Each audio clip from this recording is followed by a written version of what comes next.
So I'm going to do a second and probably final look at M3 Studios' Great General of Darkness. Before I do, I want to talk a little bit about Shogun Warriors, which were extremely influential on me. They came out when I was a small child.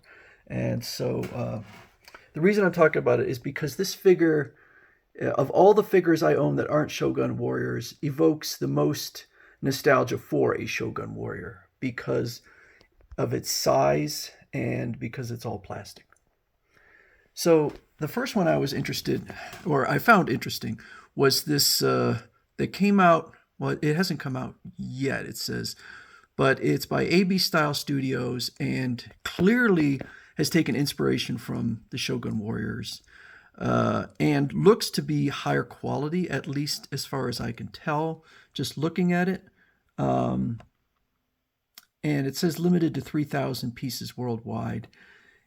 It was sold out very quickly, but the price is $650, and I said I'm not paying that much because I could not figure out what exactly was justifying that cost. Now the other one that is coming out is the Mazinger Z from Bandai Jumbo Machinder, which I don't believe were ever released in the United States. This is not a Shogun Warrior, but they're super similar, and I'm not sure if they were also by Bandai. I can't remember now. But this one I am getting. This is 180, which is not cheap, but it is a far cry from 650. And then one other thing I found out here, because I was kind of curious, is on eBay, this is the only one listed at this point for about 1,500 US with a shipping cost of over 400. So you're talking about over $1,900 that this company is asking for this figure, which I paid for $450 for. And this company has a 99.2 positive, so they, with, not a ton, but I mean, if they're selling high-end things like this, I have no idea if anyone would pay that much, but that is way more, about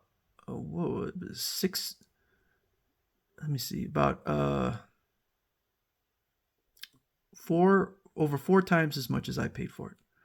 So that may be a crazy price, but what I can tell you is that I'm willing to bet that this is a hard figure to get, because even when I ordered it almost 4 years ago, it was sold out everywhere, and right after I ordered it.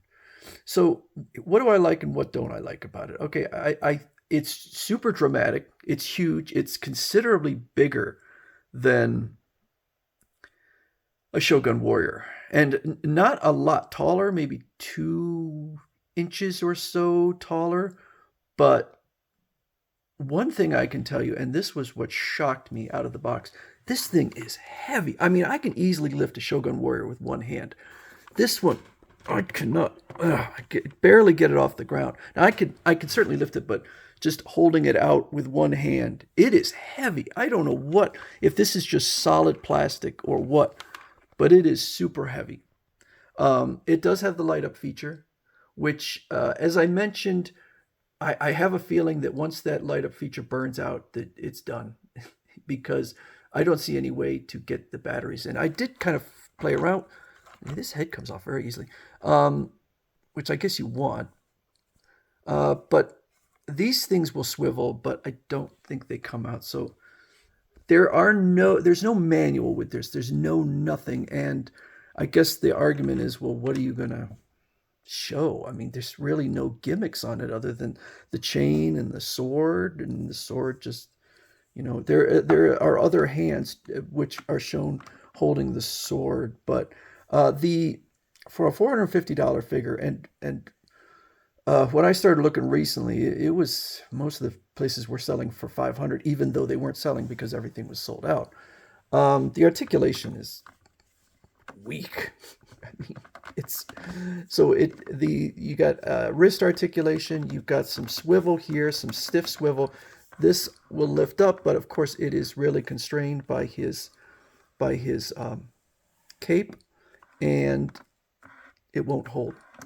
So in the picture, it shows him with the sword, holding the sword, but the sword will prop it up, but it doesn't hold that position.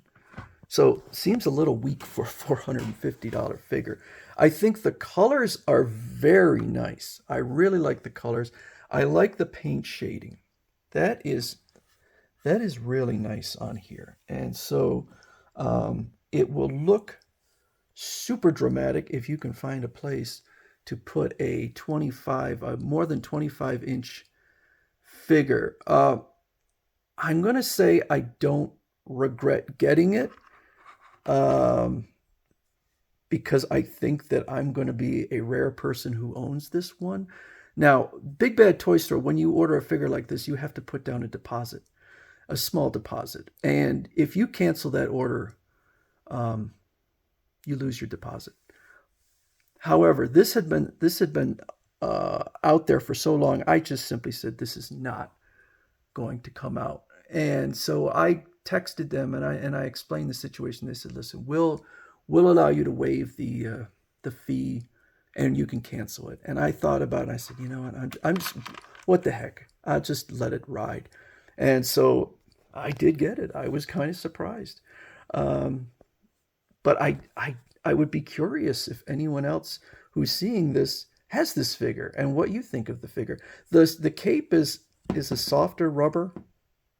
The chain is super light, feels very cheap. I don't know what justifies 450 for an all plastic figure. I don't know um,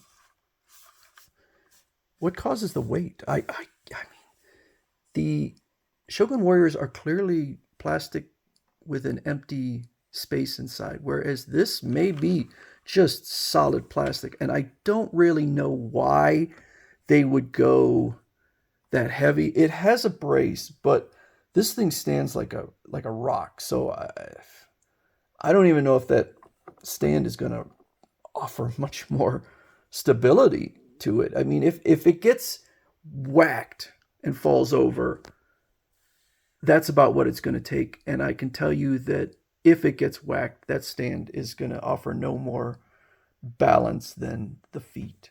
So, thank you for including a stand. I don't know what the purpose is, but I'm not going to complain. But I don't know what I would set the price at if I thought this, because, a price is whatever they want to set it at. The material, the cost of engineering, there is almost no engineering in here. A few joints, a few whatever, but um,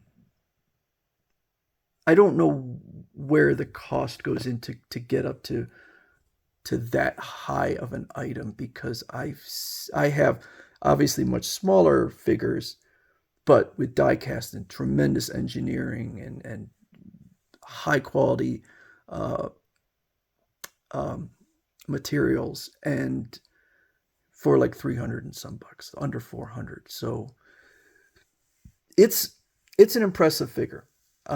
It's interesting that they would make this gigantic figure of the Great General of Darkness, who to me is a very interesting figure. I just wonder how many people, and particularly how many people outside Japan, care one bit about this this figure or this character. But again, I don't think at this point I regret it. This box is gigantic. Oh my God, easily the biggest box I've ever had. But it's definitely eye catching, and I think that when people see this, even if they're not really interested in Japanese robots or Japanese characters or whatever, they might start asking questions. What is that? Wow, interesting. So anyway, that's my second and probably final look at M3 Studios' Great General of Darkness.